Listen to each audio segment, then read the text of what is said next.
Semuanya. Jadi di sini aku sama temanku, di kesempatan kali ini kita akan membahas tentang inovasi yang dapat kita gunakan, inovasi atau software yang dapat kita gunakan di dalam bidang teknik sipil. Sebelumnya, perkenalkan, saya Anastasia Cynthia Dewi. Saya Aurelius Sumbolon. Oke, nah jadi di kesempatan kali ini kita bahas tentang Excel. Jadi di dua software ini kita dapat gunakan dalam bidang teknik sipil. Nah, yang pertama kita akan mengenalkan tentang Civil 3D.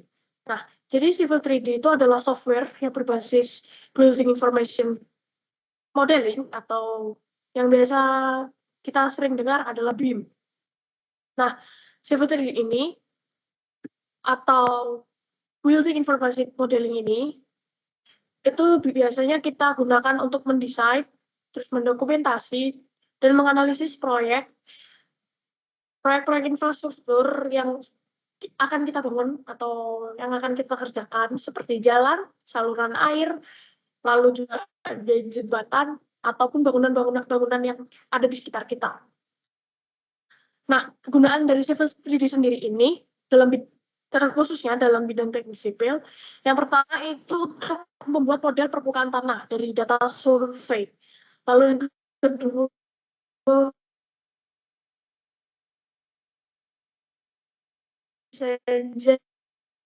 jalan saluran seperti persiapan untuk membangun fondasi seperti itu.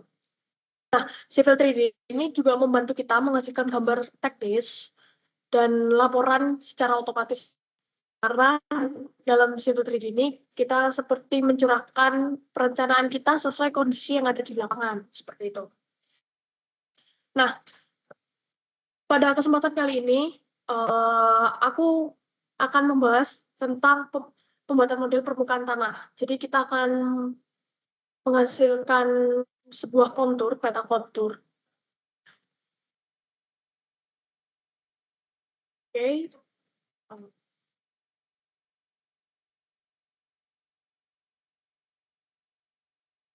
Oke. Jadi di sini yang pertama kita kan ingin membuat peta kontur. Yang pertama kali harus kita siapkan adalah data pengukuran. Jadi sebelum kita mengaplikasikan Civil 3D ini, tentunya kita harus menyiapkan data pengukuran. Jadi ketika sebelum kita membangun sebuah infrastruktur contohnya, pasti kita akan survei di lapangan terlebih dahulu. Kita akan mencari sebuah ketinggian atau elevasi dari lapangan tersebut. Nah, kali ini kita udah buka Civil 3D ini, terus di sini ada points. Lalu klik kanan pada mouse dan klik create. Lalu kita masukkan file data yang sudah kita dapatkan saat survei lapangan, klik tanda plus, lalu contohnya seperti ini, file ini, lalu sesuaikan data yang kita ambil itu berbasis northing, easting, dan elevasi, atau easting, northing,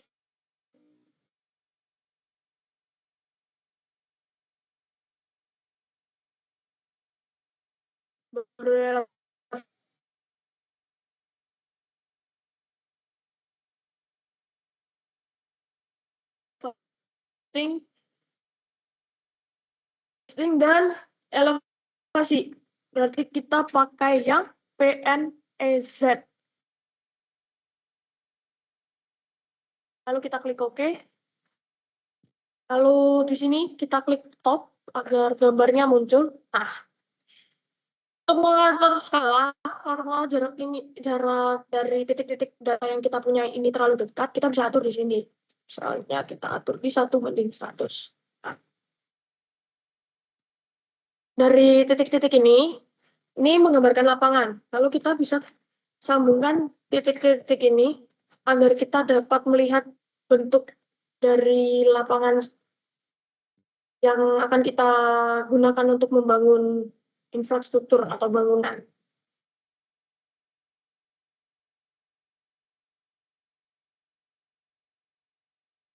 Untuk membuat garis ini, kita bisa ketikkan L pada keyboard atau PL. Jadi kalau misalnya line atau L itu nanti garisnya akan satu-satu. Sedangkan jika PL dia akan otomatis semua garis yang kita buat itu menjadi satu.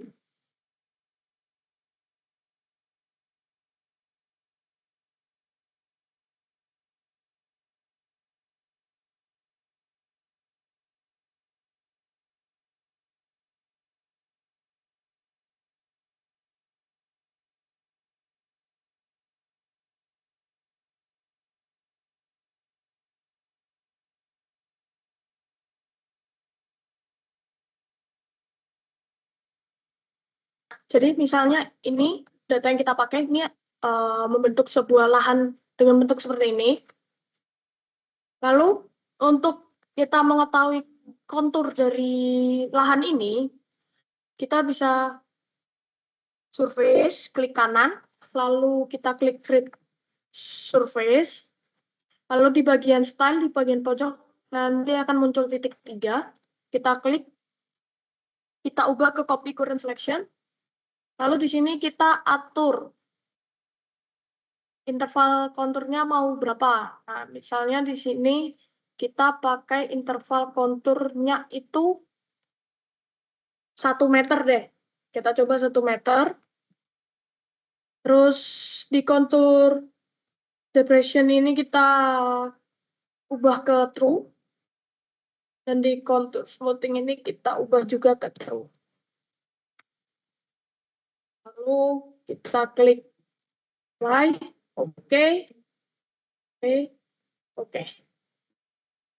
Ketika sudah masukkan surface-nya, ketika sudah create surface, di surface ini ada tanda plus, kita klik sampai ketemu paling akhir, sampai nggak ada tanda plus lagi, dan kita ke point groups. Klik kanan di point groups, lalu klik add, lalu kita klik add all points, apply, dan oke. Nah, lalu konturnya akan jadi seperti ini. Kalau misalnya merasa konturnya terlalu jauh intervalnya, kita bisa ke surface tadi, lalu klik kanan dan edit surface. Di bagian kontur interval, kita bisa ubah, misal aku mau ubah ke 0,1. Jadi intervalnya nanti setiap 0,1 meter atau 10 cm. Nah, buat mengetahui nilai ketinggian atau elevasi tiap garis konturnya itu, kita bisa klik pada garis kontur, lalu kita add labels, kontur multiple, lalu kita klik satu garis ke garis yang ingin kita ukur, sampai garis terakhir, misalnya di sini. Nah, nanti akan muncul nilai-nilainya. Lagi multiple, di sini karena ada nilai yang ini, oke. Nah, ini kita sudah mendapatkan output dari Civil 3D untuk peta konturnya. Nah, jadi kita kan sudah dapat. Nah, berarti kita sudah memiliki gambaran bagaimana sih situasi di lapangan, kedalaman di lapangan itu seperti apa, kayak ketinggian setiap tanahnya, misal seperti ini, di setiap 10 cm itu seperti apa. Gitu. Nah, kita kan sudah mendapatkan peta kontur dengan interval 0,1 meter. Terus kita juga bisa menganalisis lebih lanjut kondisi dari lapangan itu seperti apa menggunakan 3D ini. Nah, data ini selain digunakan untuk infrastruktur, itu kita bisa menggunakan untuk pembangunan jalan, saluran, tentunya tentang fondasi, karena kedalaman fondasi juga berpengaruh Jadi di setiap ketinggian tanah pasti kedalaman fondasi itu berbeda-beda. Manfaat dari output sendiri ini kita tentunya memberikan gambaran jelas tentang kondisi lapangan kan. Terus juga ini dapat mempermudah kita dalam proses perencanaan konstruksi. Jadi kita sudah mengantisipasi bagaimana kondisi di lapangan sehingga meminimalisir kesalahan pembangunan. Jadi umur dari bangunan itu bisa lama gitu. Selanjutnya kita akan membahas tentang Excel. Nah, tentang Excel ini akan dijelaskan oleh teman saya Awen.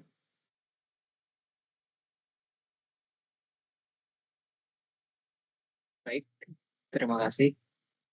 Oke, halo semua. Di sini saya akan menjelaskan tentang software yang saya akan gunakan sebagai dua inovasi dari kelompok kami, yaitu dari Microsoft Excel.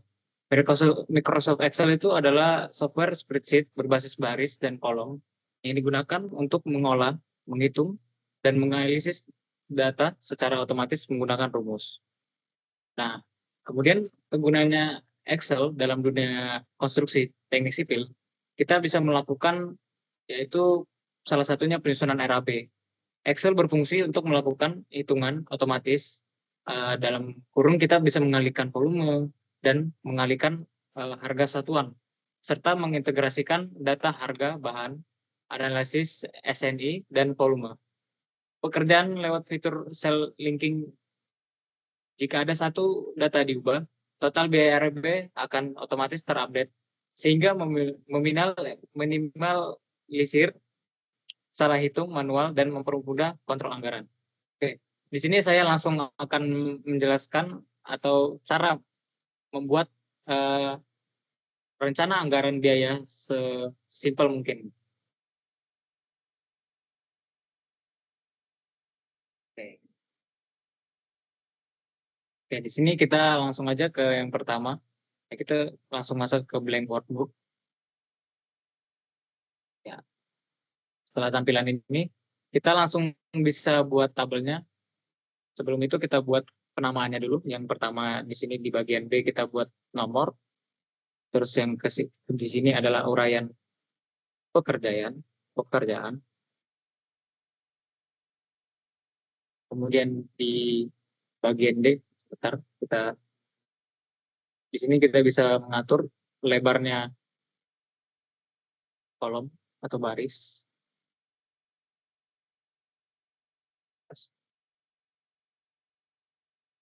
Sudah, sudah, sudah.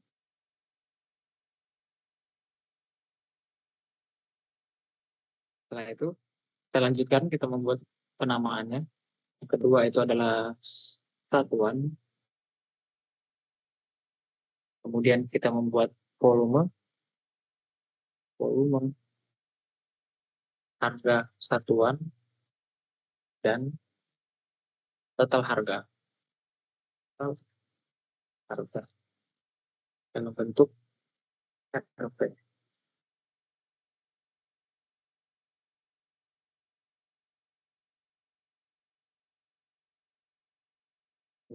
Ini kita bisa lebarin lagi 18. Setelah itu kita bisa membuat di sini tergantung kita memasuki berapa item. Di sini saya akan memasuki sebanyak 4 item. Di sini kita buat tabelnya. Sini. Oke. Dan ya.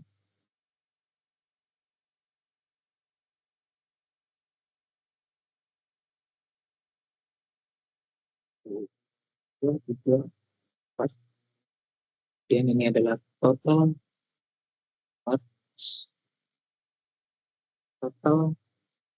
biaya pembuatan fondasi. Sebagai contohnya saya akan membuat RAB tentang pembuatan fondasi.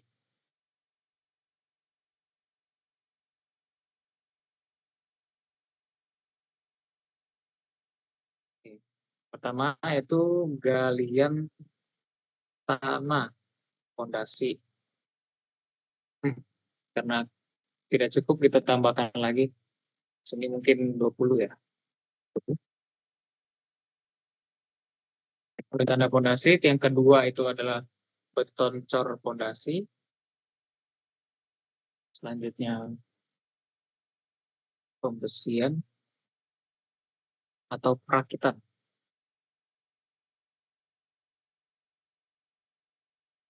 Baik casting akan kayu.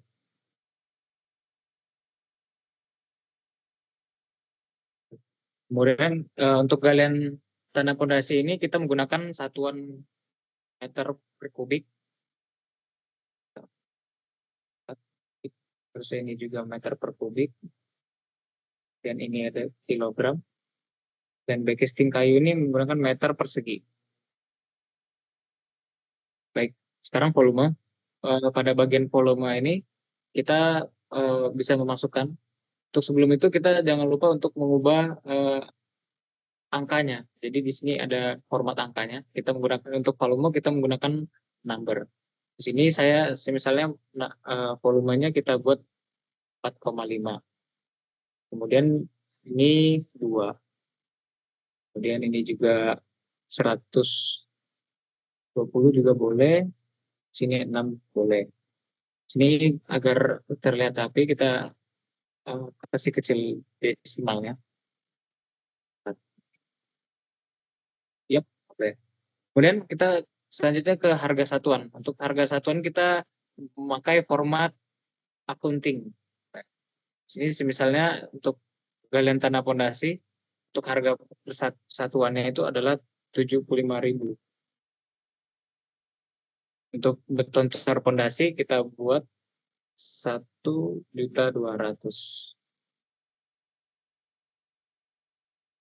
Sebentar. Kita ubah dulu formatnya. Accounting 1 juta. Kemudian untuk pembesian atau perakitannya 16.500.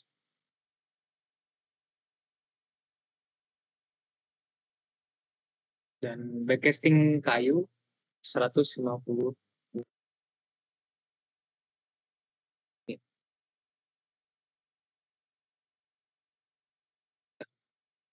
Jadi desimalnya. Sama begini aja apa-apa deh. Ya. Untuk rumusnya, untuk perhitungan rencana anggaran biaya fondasi ini, kita bisa menggunakan rumus itu sama dengan, jadi kita mengalihkan kolom volume E4 dengan bintang, terus kita mengalihkan dengan kolom di bagian harga satuan. Setelah itu kita enter. Oke. Di sini langsung keluar hasilnya ada 337.500. Kemudian kita di sini lebih bisa langsung saja untuk ya lebih cepatnya. Sini. Ya. Setelah itu kita untuk menghitung semua total dari uraian pekerjaan kita, baik dari galian tanah pondasi, beton cor pondasi, pembesian, perakitan, dan backcasting kayu, kita menggunakan rumus sama dengan sum. Sum ini sama dengan summary atau total. Sum dari kolom G4 ke G7. Langsung enter saja.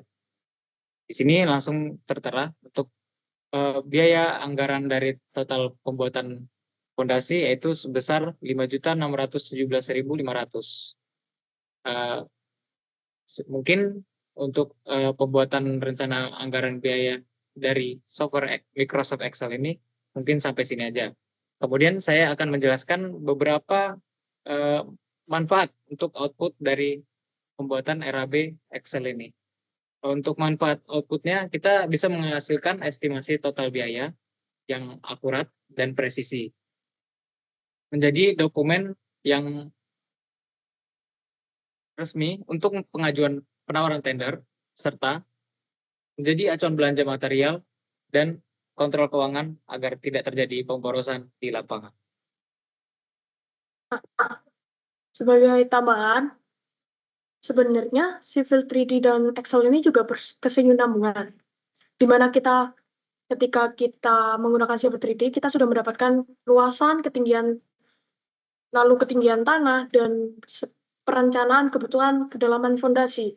Nah, akhirnya setelah kita mengetahui itu semua, kita bisa merencanakan perhitungan biaya atau RAB sesuai dengan apa yang kita butuhkan di lapangan. Jadi kita juga tidak akan melakukan pemborosan. Nah, untuk perbandingan dua software ini atau dua inovasi dalam bidang teknik sipil ini, dari pengertian, kegunaan, cara penggunaan, dan output yang dihasilkan dan manfaat output dari Civil 3D dan Excel, kita dapat mengetahui bahwa memang pada dasarnya penggunaan Civil 3D dan Excel dalam bidang teknik sipil ini berbeda. Karena memang fokus yang kita terapkan pada dua software ini juga berbeda. Nah, Civil 3D sendiri ini fokus pada pemodelan fisik. Inputnya itu data ukur tanah yang sudah kita ukur sebelum penggunaan Civil 3D ini, sehingga menghasilkan output berupa visual peta kontur 3 dimensi dan juga volume geometris lapangan atau cut and fill. Sementara dari Excel sendiri itu berfokus pada pengolahan angka. Jadi yang kita butuhkan, RAB yang kita butuhkan saat pembangunan yang sudah direncanakan menggunakan Civil 3D tadi, kita melakukan pengolahan angka itu dapat menggunakan Excel. Jadi inputnya itu berupa harga satuan dan rumus SNI, sehingga menghasilkan outputnya itu berupa lembar kerja finansial dan tabel biaya RAB. Jadi kita dapat mengetahui pengeluaran yang kita butuhkan untuk pembangunan yang akan kita rencanakan ini dengan sebaik-baiknya, sehingga tidak ada pemborosan biaya. Ya. Untuk analisis perbedaan dari Civil 3D dan Excel ini, Civil 3D itu menjawab bentuk fisik dan volume di lapangan. Sedangkan Excel itu mengkonversi volume tersebut menjadi nilai mata uang. Keduanya saling melengkapi dari aspek desain hingga hitungan biaya proyek. Mungkin cuman itu yang kami bisa sampaikan pada hari ini. Sekian dulu dari kami. Terima kasih atas perhatiannya dan kesempatannya. Mohon maaf jika penyampaian dari kami ada salah kata dan kurang jelas, sehingga kurang berkenan di hati teman-teman semuanya. Semoga apa yang kami sampaikan itu dapat berguna dalam kehidupan sehari-hari maupun dalam bidang teknik sipil itu sendiri. Bye-bye.